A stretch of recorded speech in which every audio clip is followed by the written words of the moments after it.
Which is, sa ngayon po, hindi na po siya dapat ganon. Dahil sa taas po ng bilihin natin, kailangan na pong magkaisa or magtulong ng mag-asawa para po kumita at mag-provide sa kanilang pamilya.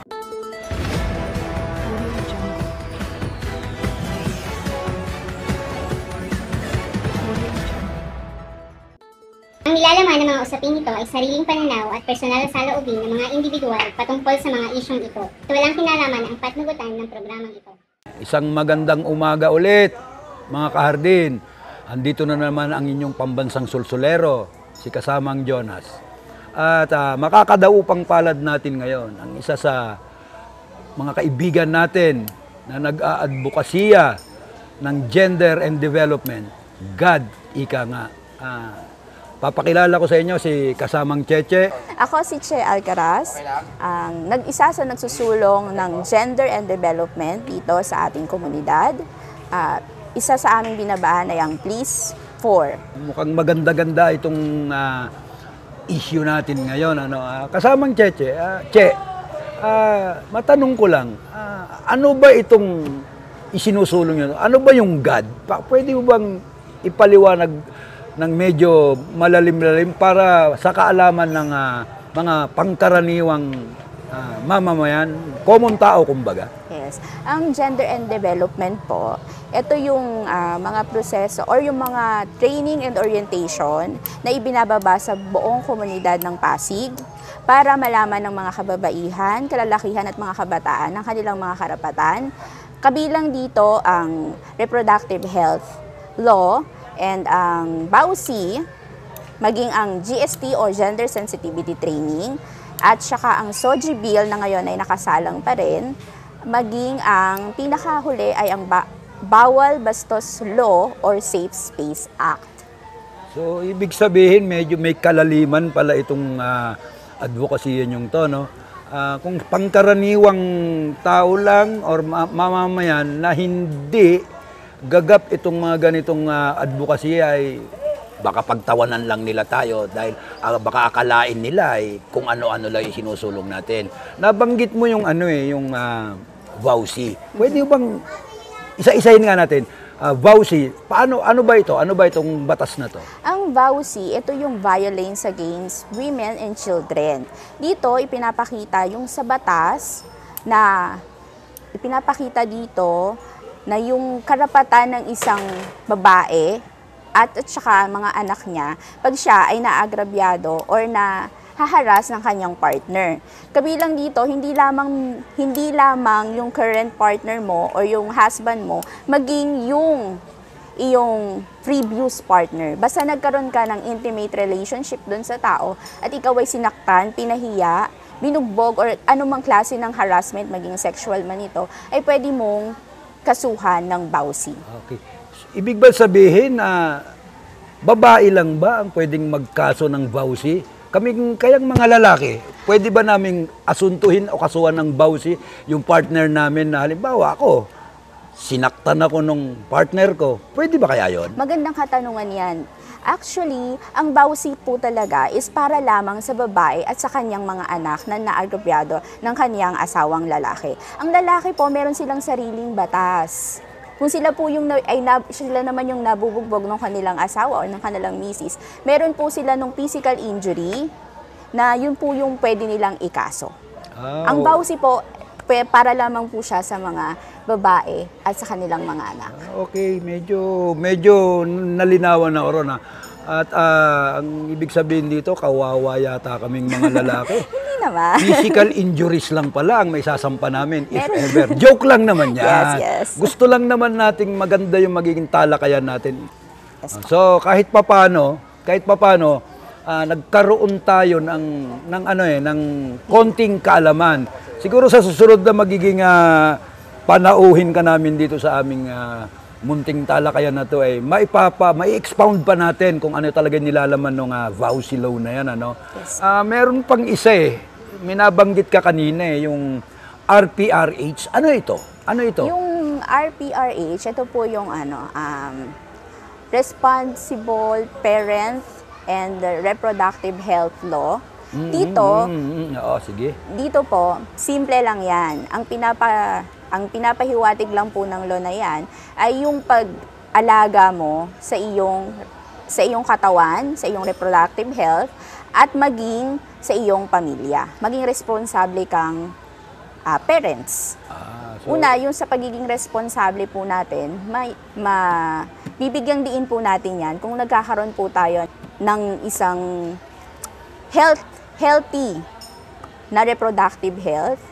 Batay dito yung paggamit mo ng contraceptive pills at yung pagkakaroon ng agwat-agwat pag ikaw ay nanganganak. Kasi mas nagiging healthy at meron kang nagiging oras dun sa mga anak mo kung meron silang mga agwat. Hindi po siya bali tuloy-tuloy at hindi mo na bibigyan pa ng oras yung panganay mo, kumbaga. Okay, kumbaga sa magiging responsableng magulang. Maganda itong layunin nito eh. Batas na ba to, kasamang Che? Yes po. Okay. Kumusta naman ang relasyon ng religious sector dito sa batas na to? Alam ko dati merong merong defiance ang religious sector eh. Kumusta naman ang relasyon ng religious sector dito sa sinasabi natin, pinapaliwanag mong responsible reproductive na health na to? Sa akin pong pananaw, hanggang ngayon, meron pa rin pong iilan na hindi nag-a-approve dito sa law na ito. Kasi nga, parang ang mindset po nung ilang religion ay nag-a-abort tayo ng bata kung gumagamit tayo ng contraceptives o nung condom. Parang ang tingin nila, isinasabatas natin yung abortion pagka meron tayong reproductive health. So sa panahon nila, parang linilegalize yung Yes. abortion. Ito ba'y batas na? Yes po. Okay. So siguro pananaw nga naman nung iba, yung mga makalumang pananaw na pag gumamit ng ganyan, ay in-implement mo sa pamilya mo yung ganyan. Ang ibig lang sabihin, ay kalaban ka na ng simbahan. Yes, ganun. Dahil akala nila ay linilegalize natin yung pag-abort. Which is, tingin ko naman, hindi. Walang tao na papatayin yung batang nasa napupunan nang sinasadya. Yes. Di ba? Okay. So, marami pala, may iba't iba palang yung advocacy yung yan, may narinig ako yung GSP.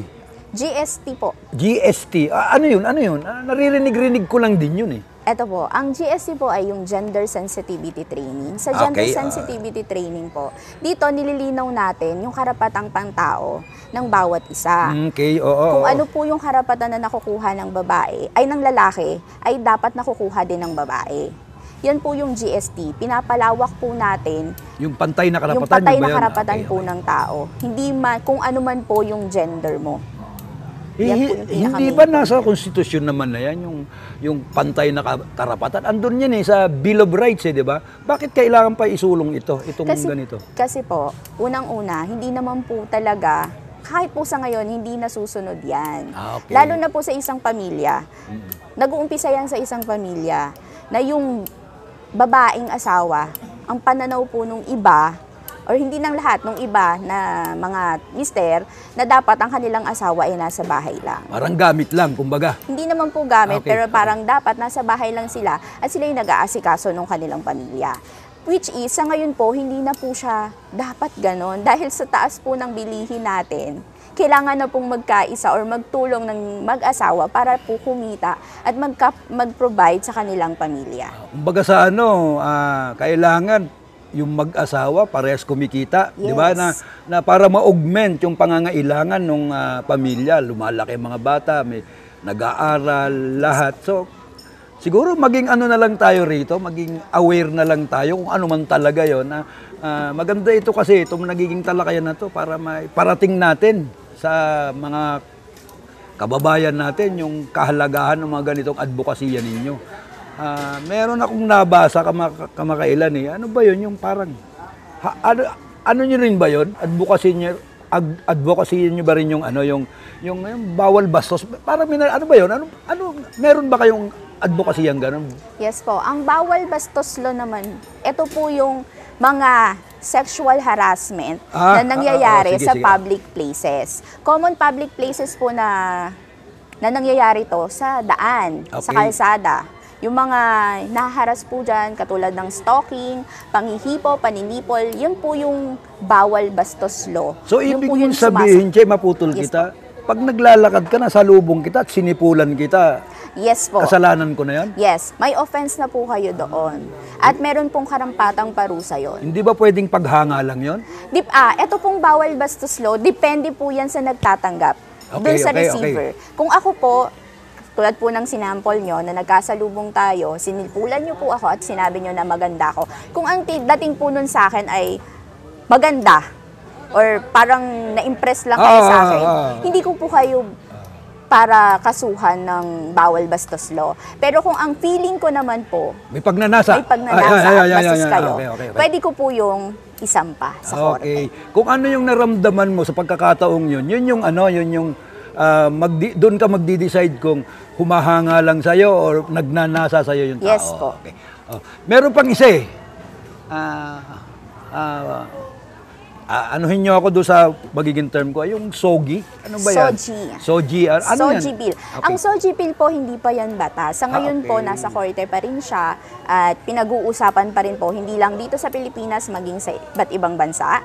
Ang SOGI bill, ang layunin po nito, ay pareho lang din po nung mga nauna na magkaroon po tayo ng pantay-pantay na gender equality and equity po ng bawat tao. Kahit ano pa yung gender mo, kasi kabilang po dyan ng lalaki, babae, at ang LGBT community. Okay.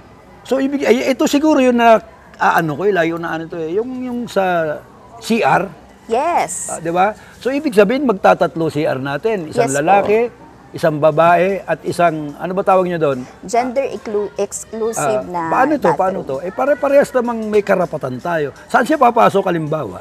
Ganito po yan. Kung si LGBT po ay hindi siya safe o hindi niya feel pumasok doon sa dalawang nakalagay na male and female, pwede po siyang pumasok doon sa CR na yon na para sa kanila. Kasi po, madalas, kaya tayo gumawa ng bathroom na ganyan dahil na didiscriminate sila. So, ibig sabihin, mauobliga yung mga establishment kung maisa sa batas to, Yes po. na magpagawa ng ikatlong restroom or something, ganun Yes. ba yun? Actually, kung pupunta po kayo sa Pasig Market, meron na pong tinatayo doon na bathroom. Okay. Sa bandang side po yon sa dulong okay. part ng Pasig Market. Meron na pong tinayong bathroom doon na ngayon ay tinatayo pa rin at maaari na po nating magamit kung sakali na siya. Alam mo, Che, medyo na-enlighten ako doon sa mga ini-explain mo. Maganda eh. Pero kailangan pa natin dito ng malalim na talakayan. At salamat doon sa may mga activity pala kayo ngayon dyan na ibababa nyo pala yung advocacy nyo. Maraming salamat sa ganong pamamaraan nyo para malinawan, maipaliwanag sa mga kababayan natin itong advocacy na ito. Para po sa lahat, inaanyayahan po namin kayo sa mga nadumalo sa aming mga proyekto or orientation na binababa per list po ito at relocation, housing site. Sana po maging gender exclusive na po ang lahat. Ako nagpapasalamat ako kay kasamang Cheche at kahit paano na-enlighten niya. Siguro ma-enlighten din dito kahit paano yung mga viewers natin. Next time siguro invite ka namin ulit kasamang Cheche at sana mapagbigyan mo ulit kami. Muli po ang inyong pambansang sulsulero, si kasamang Jonas. Dito lang yan sa Kapihan sa Hardin. Okay.